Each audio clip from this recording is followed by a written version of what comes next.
I want to first of all welcome the host for this particular session, Bwana Ochieng Ogango, who has also been the able MAG chair for the Kenya Youth IGF. Tumpigie makofi tafadhali mabibi na mabwana. Asanteni sana. The second person I want to invite on stage is Miss Sarah Muiruri, who is a counseling psychologist at Misty, Roses, Africa. Tumpigie Sarah makofi. Asanteni sana. Tunaweza piga makofi nzuri zaidi tafadhali. Mungu awabariki. Asanteni sana. I also want to call on stage or invite to stage Miss Diana Ouma from Horn of Africa Youth Network. Miss Diana, please.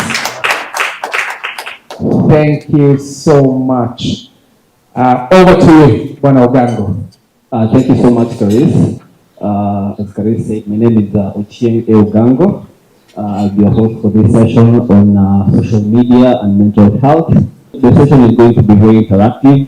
We want to have most of the questions coming from the floor. So to kick off, I'll just start with some few statistics. That we have 4.48 billion worldwide users of internet, and 99% of these access websites and apps on mobile phones. And on average, you have like 8.4 persons who normally use social media and have accounts. So that means if not all of us here are affected by one another, we have social media accounts like Facebook, Twitter, and Instagram. So this conversation really touches on most of us, and specifically as youth. I'll just kick off with our first question to maybe Sarah. We understand in using social media, there's a possibility of having mental health and well-being as a Kenyan youth. So what are the potential impacts of social media on the mental health and well-being of a Kenyan youth in your own understanding as a psychologist? Thank you so much for that question. There are a lot of impact. When we are talking about social media, most of us think about it in a negative way, but I'll start with the benefit kind of impact that it gives to the youth. One is it gives a platform where a youth is able to express themselves. We have seen musicians and people like dancers thriving so much in the social media. That is a positive thing. We have also seen upcoming artists being able to express themselves, and they thrive in every industry. Same as the people that are in the room, most of you, I think they are cybersecurity guys. You are able to market yourself more in the cybersecurity platform, social media platform. I'm sorry for that. But we also have negative impact of the social media. Number one, I can say that social media can be very addictive. Most of the people are not able to manage their time well using social media. And that, at the end of the day, it will bring up what we call poor time management. Kuna watu wanalala around 8 ama 2 a.m. watching some videos, TikToks, Instagram, posting photos there. And the next morning they're supposed to wake up and maybe go to work, and they're not able to do that because of social media. That is a negative impact of it. There are also what we call cyberbullying. We find that most of the people using the media are not able to use it the wise way or in the right way. And when the trolls come, that person will be affected mentally because of the negative comments, negative impact that comes with it. And therefore, there is a lot of impact that can be able to lead somebody either to anxiety or depression. Yeah. Thank you so much, Sarah. Just since you're talking about the numbers, just to bring you up to speed, there's a report that was developed by USIU University, social media consumption in Kenya. And this report shows that on an average Kenyan between the age of 21 to 35 spends at least 3 hours on social media. You can imagine how much time we consume, how much mental stress that comes with consumption of information on social media. I'll take the mic next to my Diana. How can social media platforms promote health, mental awareness, and provide resources for young people who may be struggling with issues of mental health? in the country. Okay. Thank you. So before I answer, I want to pose a question to the audience. Okay. There's this index that is normally done to really gauge which country is the happiest, and then so I just want to ask, which country do you think is the happiest in the world? If you know the answer, please just raise your hand. Which? Yes? Finland. What number do you think Kenya was ranked in terms of the happiest? Let's now break it down to Africa. This was sent, it's a report that was sent out last year in 2022. How do you think we did, like as Kenyans, in Africa alone? What's the number? Do you think we're the happiest in Africa? Are we top 5? Are we top 10? Anyone? Thumbs up. Keith, you have the answer? Which is the truth though? Yes? Globally, I think Kenya was number 119 and 21 in Africa.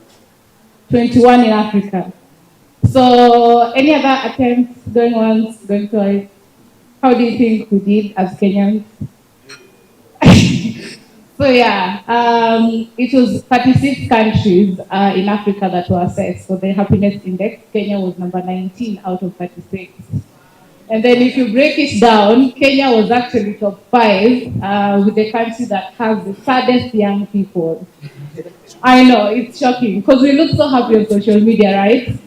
Yeah, so I think that can build up to the question that he asked. I mean, how can we then use social media to spread out positive mental wellness education or even information for young people? I think before the previous moderator handed over to him, he said there's pressure on Instagram and then there's pressure on LinkedIn. I don't think, I know I'm also an addict on social media. I think most young people are. And you can tell by, I think most phones can show you your screen time. Maybe in the evening, if you can install it and see how many hours did I use on social media or how many hours was I on my phone. I understand some of us might be on our phone because we are working. That is what makes money for you. But then, of course, it will break down for you. Will you call WhatsApp for how long, Instagram, TikTok, and whatnot. I've never seen any sad person on social media, especially on Instagram. I think when you go on Instagram, everyone has money, everyone is going on trips, everyone is living big. But, or even when you look at couple goals, there's a conference, a webinar I was in last month, and we had this psychologist talk to us about mental wellness as young people, specifically as young women. But again, the discussion really was looking at young people's mental wellness. He listed some few causes of mental illness amongst young people. It's money, relationships, unemployment. I can't remember the fourth one. Which one do you think is the fourth one? But those are the top. Like, if you're broke, you're stressed. If you have pressure at work, you're stressed. If you don't have a job, you're stressed. But also relationships give people stress. Again, when you go to social media and then you look at how people are thriving at their jobs, everyone is coupled with someone and they're all happy. You'll never see a couple fighting online. Have you ever seen? But then you will see when they break up. So we have this thing of online in-laws, right? You are so invested in people's relationship online because you see them thriving, traveling together, doing stuff together. You say, oh, they're so cute. And then they break up. Now, this is now the flip side for mental wellness, I think. When now these public figures or influencers or online couples break up, some of them would not take it to social media, some of them would. So let's say if I'm dating someone and then we break up, you did see it when we were on the talking stage, but then when we break up, they now want to expose me or really talk ill things about me. I think these are some of the main causes of mental illness, I would say, for young people, especially who are consuming social media.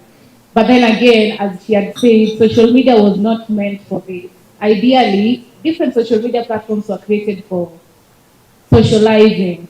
Nowadays, I know we capitalize on it, which is also a great thing. You can use Instagram to market your business. You can use even TikTok to market some of the things you're selling or even the work that you do. But again, you can also use TikTok to really bring someone down.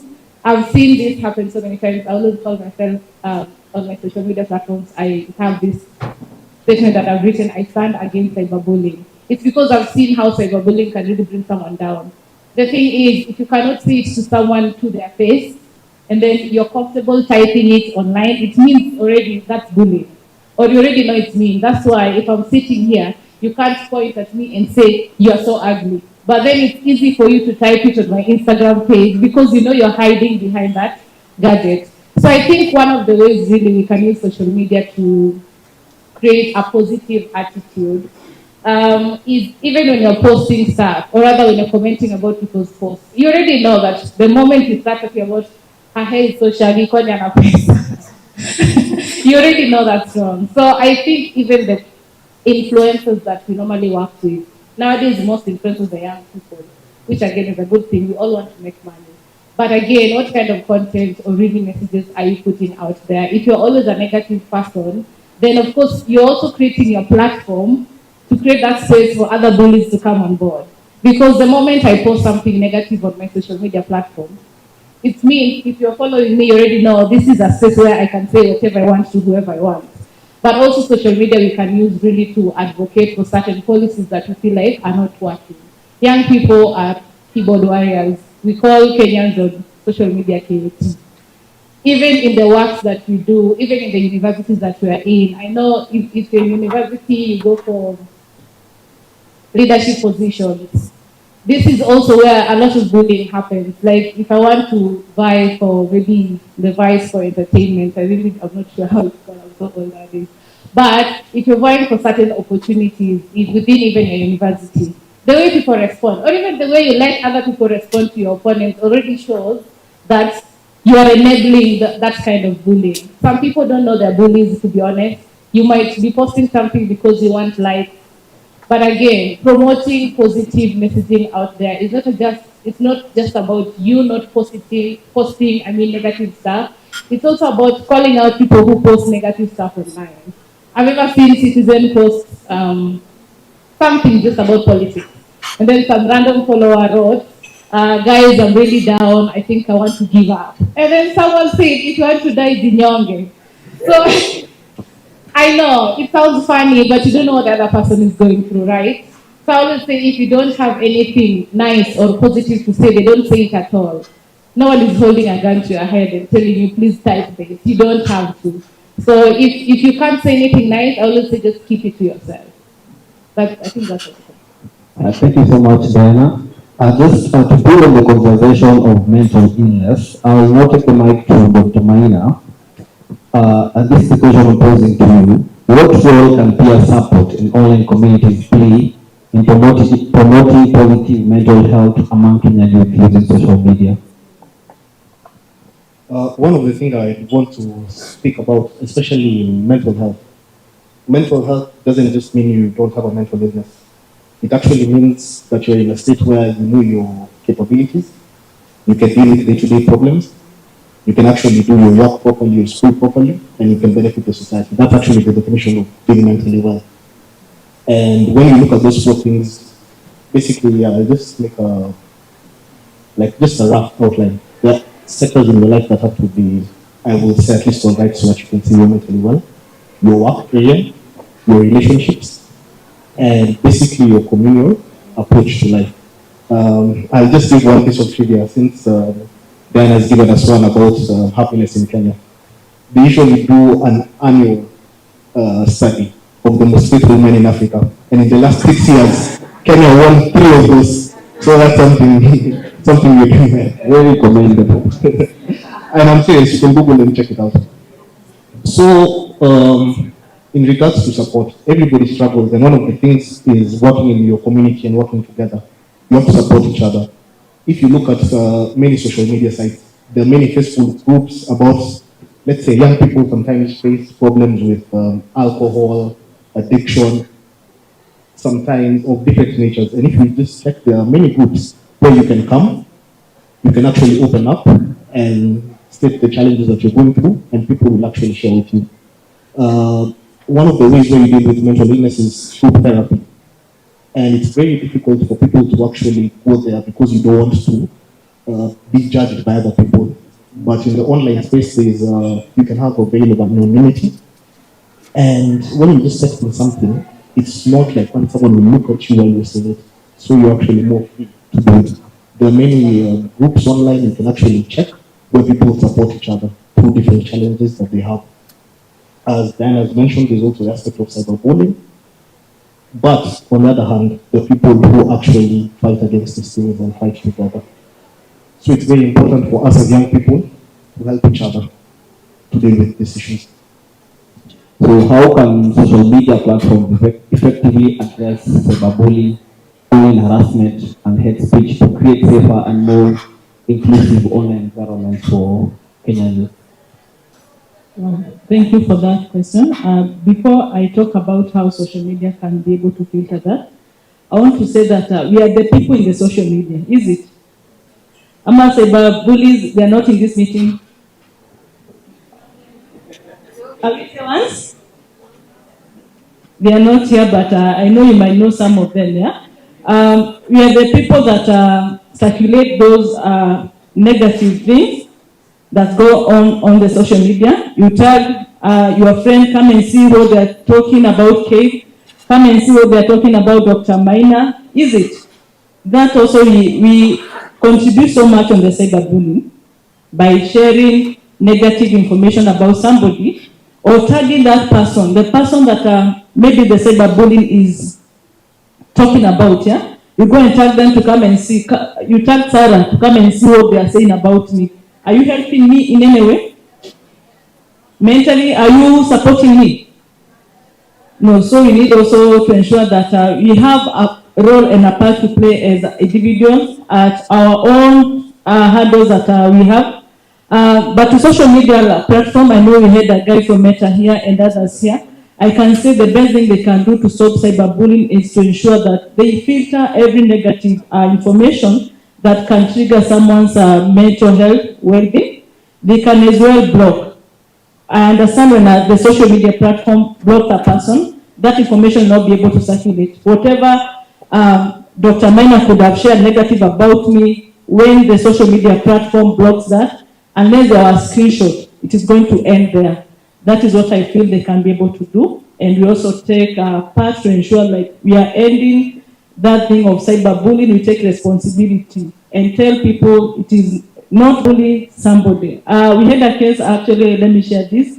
I used to work with Befrienders Kenya before having Misty Roses Africa. And there was a youth that came and shared that they were suicidal because of cyberbullying effect on social media. And we had now to ask that young youth, whatever happened on that, these are people that were bullying him and he was not aware of them.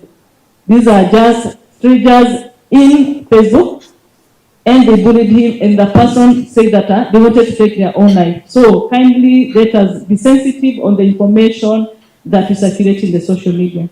Thank you. Thank you so much, Sarah. To you, Diana, just to weigh in what Sarah just highlighted. Now that you work at Horn of Africa Youth, and I know you put content out there. Just before you put content out there, do you have some sort of considerations just that might probably have an effect on the viewers, on the consumers? Is there some sort of criteria that you do check if this might have some sort of any mental effect on the consumers? We definitely do. As I said, personally, I'm a strong advocate for that. So at Horn of Africa, what we do have is a safeguarding policy.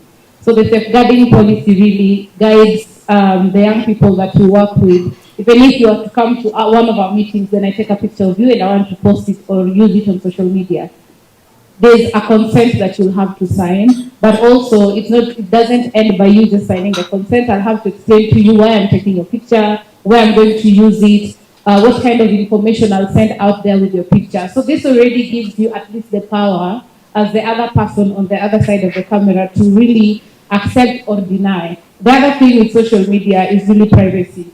I know a lot of times you see people taking pictures of other people and posting online without even their consent. You share too much personal information about someone without asking, which I think is a violation of privacy. So how we do that really is through the signing of the consent and also just explaining to someone what the photos are going to be used for. So if you're comfortable with that, then we would go ahead and post it. If you're not, then we would never use your photo if you're not, if you haven't given your consent. But also I know it goes beyond consent. You might accept that your photo can be used and then the photographer himself, maybe or herself, might take a compromising picture of you, share online, even though the message was positive. Sometimes the online community can be so mean. They will focus on that negative thing that they see. So we are normally very keen, even before we send out any information on our social media platforms, two people will have to verify. So if someone was supposed to post, let's say about this meeting online, they will have to share with now their direct supervisor. So then they will take a look and then give the go-ahead to post. It might look like it's a bureaucratic process, but I am a strong advocate for it because I might have good intentions when posting and I did not see this one thing that someone might misinterpret. So it's always good to have like a set pair of eyes to tell you, this is good, but I think we are amekaa vibaya or nguo yake imeraruka hapa, so someone might really just pick that up. So that is how we prevent such kind of backlash on social media. Thank you so much, Diana. I think that shows some sense of responsibility. And just the way in what you're saying, this reminds me of in the recent years, I know we know, I think 2 or 3 celebrities in Kenya who have had marriages, and then the marriages are broken down, and then these pictures are still there on Facebook. And then at the time when maybe the marriage happened in the year, maybe let's say July, something about there, those pictures now resurface themselves on our Facebook pages, and then you see some of us going down there and making some sort of comment, and that now shows some sort of responsibility that comes from the consumers themselves. As much as we want to have some sort of responsibility from the networks. And I'll take now the conversation to Dr. Maina. Now that we're talking about being responsible social media users, what are the responsibilities of social media influencers and celebrities in promoting mental health awareness and fostering a positive online culture? To start with, influencers are people a lot of young people look up to. What they do, they're trendsetters, and people follow by actions. What they see them doing, they will also do it for themselves. In this way, they should look at their audience. The same way that when they target their content, and especially when you look at the algorithms, you target your content based on your audience. And so you should look at your audience and the challenges that they have. For example, if it's young people, we know poor mental health is a big issue. We know depression is a big issue. We can give sharing uplifting messages to them and make sure that you don't potentiate negative behavior and negative words, I would say, that will affect other people's mental health. Other things, there are, for example, World Mental Health Days, or some events, I would say, that are usually sponsored by the government or such organizations. And they partner a lot with the social media influencers, some of whom do a really, really good job promoting them. Most importantly, I believe human beings connect through stories. If I want to speak to you about mental health, when I come and give you points, mental health is this and this, you won't really identify with me. But if I tell you a story about a time that let's say I was down, I was depressed, and I felt suicidal, and I can share that story with you, you will be able to empathize with me. And I think that's one of the things that some social media influencers do. They open up about their stories, some of the challenges that they face. And then as young people, you can think, I'm not the only one. If you can struggle through it, then I also have a chance. And that's one of the big challenges young people have. They believe that some of these challenges are unique to them as a person. When, on the other hand, you look at it, many people actually face the same challenges. So speaking out about personal experiences, sharing things, and potentiating what you want the other people to follow. I believe that's a very, very good way for social media influencers to go. And also us. Thank you so much, Dr. Maina.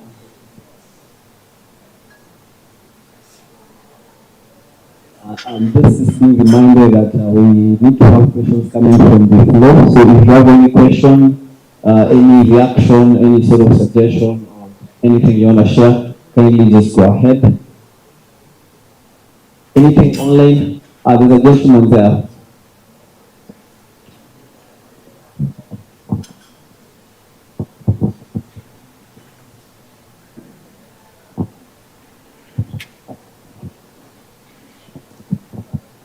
Good evening, everyone. I'm Brian Gacha, digital profiler and producer. So I find this conversation amazing, but there's something you're missing. The other day we had Father's Day. So how many people actually celebrated their father rather than celebrating the online avatars? If my birthday is today, everybody will post me. Okay, my contacts. I don't know about your contacts. But that is my online avatar there celebrating. What about me? If my birthday is today, you could maybe have shared me with water here. Is that a social connect? But the social media has brought a social media, what we like call it a social discourse, or something like an illusion. Okay, give me an insight on that. Thank you.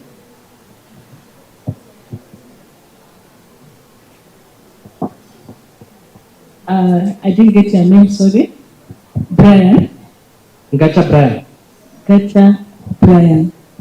It is okay. Now you're talking about something that I wanted as a note to miss, that social media, we are there to connect socially, but it is not supposed to distract or to move us from physical interactions with people that are close to us. Sometimes you will find that you are waiting for people, maybe there is a specific person you are waiting to wish you a happy birthday. They might miss this because they have been this forum the whole of today. And you are wondering from the morning until now, even your moods are same because why is she not texting me? Why is he not texting me?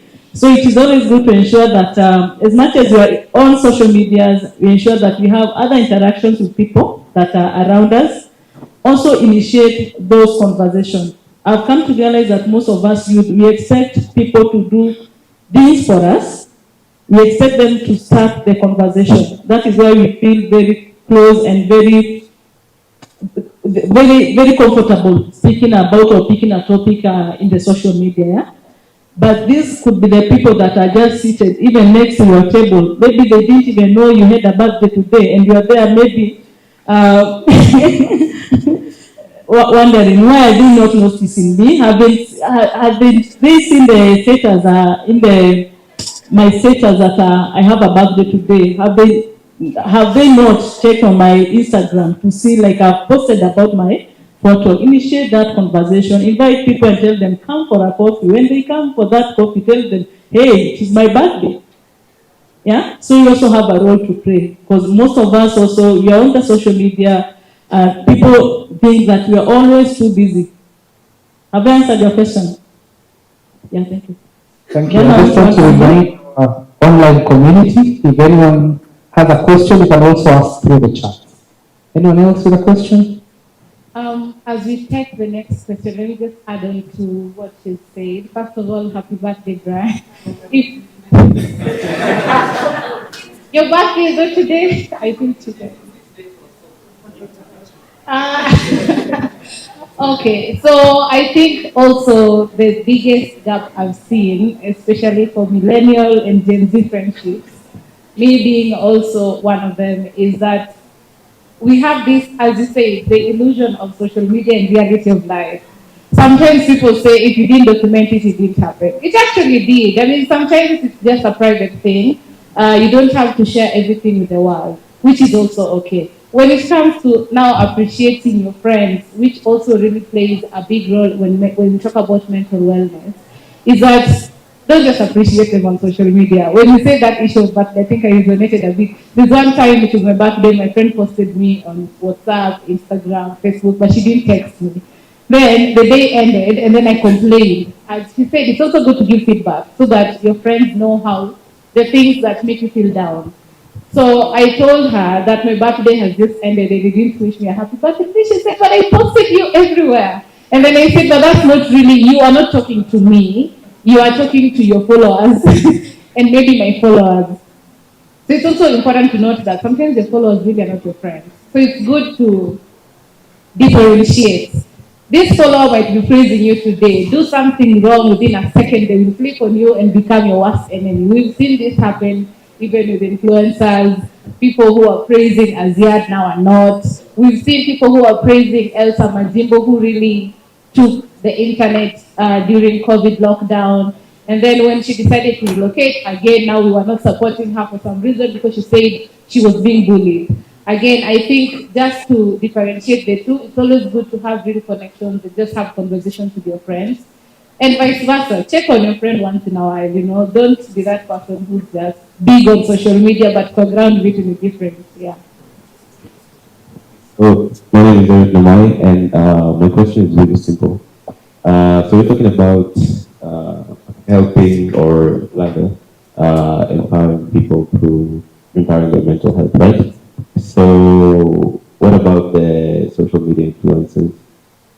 Most of them, or some of them, not to mention names, how are they really helping us in regards to our mental health? And I'm not pointing fingers here or mentioning names, but once I open my Instagram and then my For You page is El Comondi dressed as a woman and dancing with children, or King Kalala, whatever she does. You know, so how is that really helping me as, you know, a youth? Dr. Maina, you this? To start, I like how you said I won't say many names, then you proceeded to no, anyway, I get what you're saying. But this is a two-way traffic. You're following someone on social media. For you to see an influence on your feed, that means you followed them. And as a person, you have, I would say, to take some basic responsibility for the things that you're exposed to. If you don't like it, as they mentioned, you can report someone or you can unfollow them. Secondly, as part of the audience, you can actually notify the influencer or the person and tell them, as your audience would prefer you to do this and this, or speak more on mental health. There is no shortage of mental health spaces on social media. If, for example, like wanted to get some positivity or motivation, I'm sure you don't need. So it won't be such a difficult task. Secondly, it's also very difficult because you might like some aspects of a person, but not other aspects, and that's when you follow someone. I get. And so there's some things that someone might say and you might follow, and then some other things that you're like, really?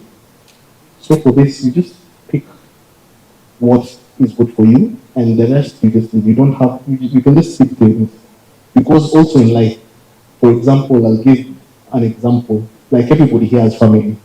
There's some things you like about your family members, and there's some things that you don't like about them. And even take it deeper.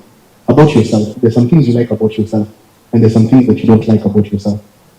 And I mean, you've lived with yourself since you were born, and you still don't like some things about yourself.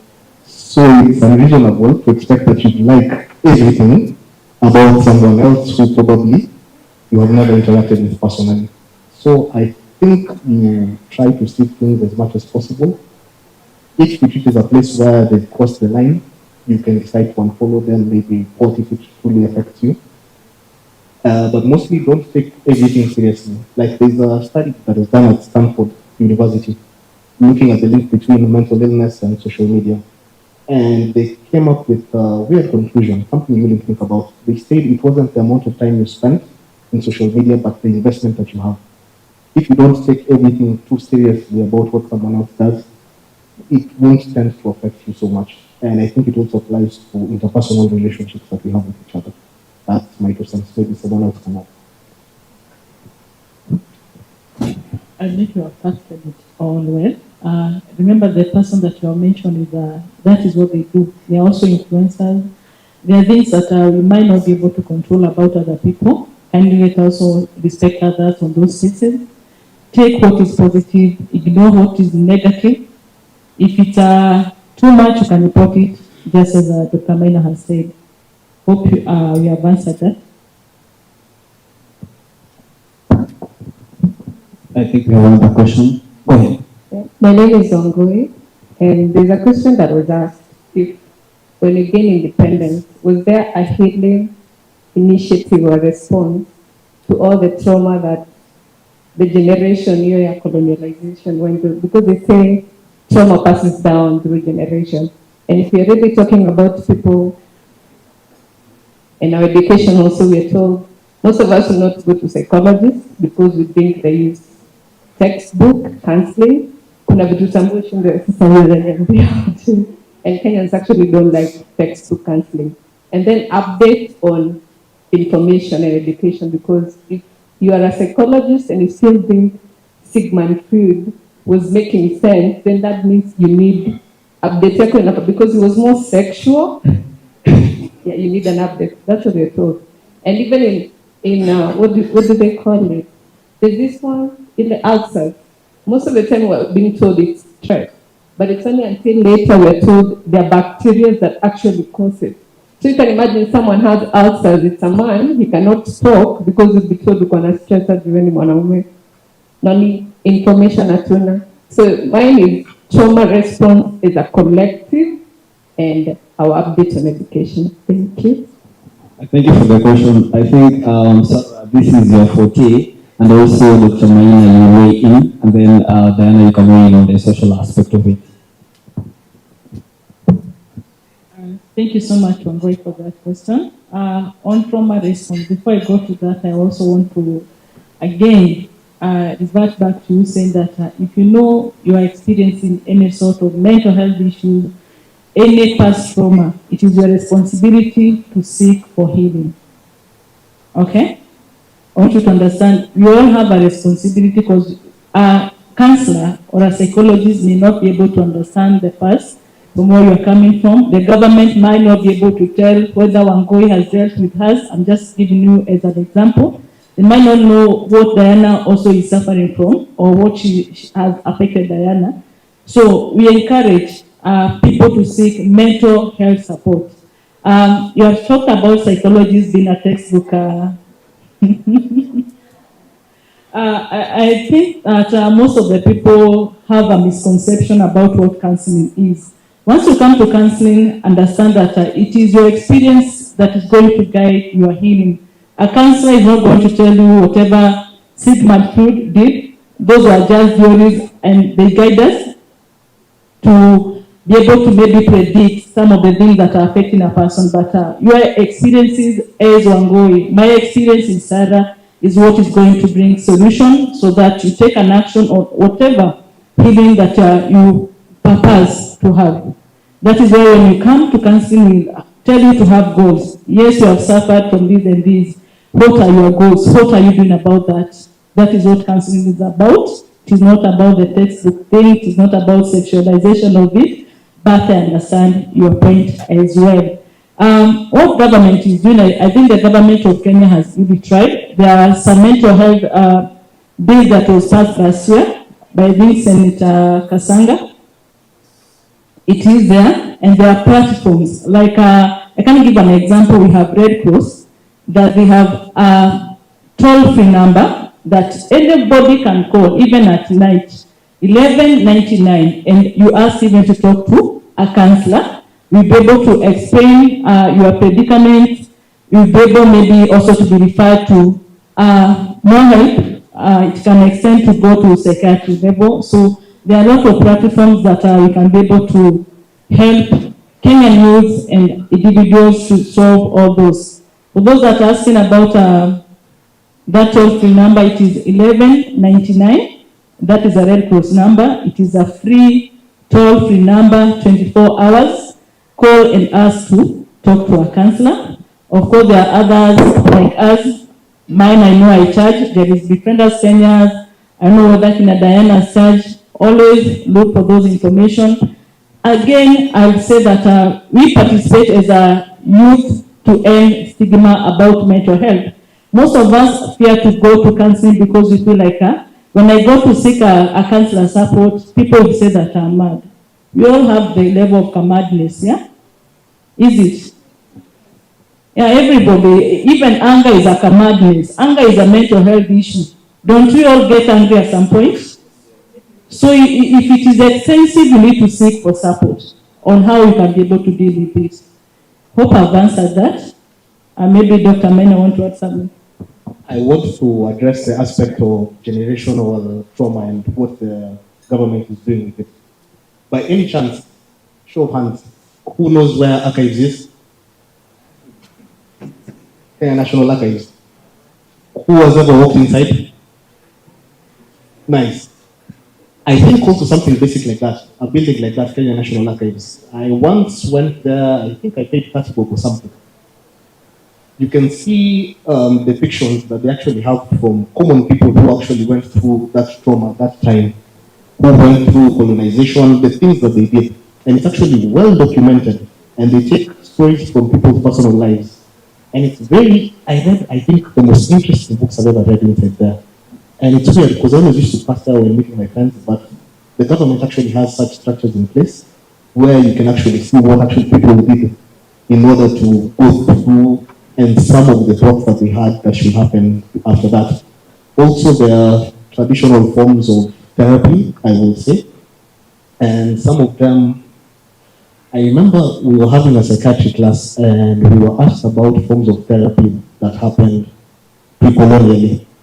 Nobody knew, but then the psychiatrist asked us a question: what was the suicide rate long time ago? And people were like, you barely hear it. People have methods on which to deal. I'll give you an example. Since a young age, people will be brought together and you speak, let's say, to amongst each other. There was a strong bond that was formed, for example, negotiation and everything. Nowadays, one of the major challenges people face is maybe you don't have friends, you don't have people to speak to. Another thing, there was proper guidance from above and below, and you were able to climb your societal ranks. It was very difficult to find people with challenges of unemployment, things like those. And basically, the strong sense of community. You will tell your peers, your family, anything, as opposed to now. It's very difficult to communicate such things. Actually, when I was reading those books, I found out that people used to tell their children that they love them, fathers. Fathers used to tell their kids that they love them and everything. It was actually documented in the songs, but nowadays you feel it's a bit shy. I remember it was Father's Day, as he was mentioning. I called my dad and I was telling him I love you, and I was like, I love you, and then he was like, unataka pesa. You get. Yeah, but he really appreciated it, and my mom told me like you're smiling the whole day. So some of these things, we might think they're not part of our culture, but maybe we're just not as informed as possible. I'd also encourage you, walk to archives. They have very, very interesting books. You can actually see how those guys passed on and some of the things they did, and maybe it can be interesting. Then you wanna maybe just do a wrap up as you give us a perspective on the issue of trauma from a social view, and then just give your final word, and then go to Sarah and then Dr. Muiruri. Maina. Okay. I think now talking about issues of trauma is a bit sensitive, especially for young people. I've also noticed that you might have undergone trauma, but you don't even know you're still traumatized. Maybe something happened to you, let's say, 10 years back, or even when you're young as a child, and then you have these triggers. I think they're called triggers. Again, I'm not a mental health expert, but I have worked with a lot of young people. I've seen how trauma can really escalate and become something else. They normally say, hurt people hurt people. If you are a cyberbully, you're probably going through something. But again, I know we are always quick to responding and really pointing fingers, but not digging deeper into seeing, which that's why I actually loved her question. You don't dig deeper to see what's really the root cause of this.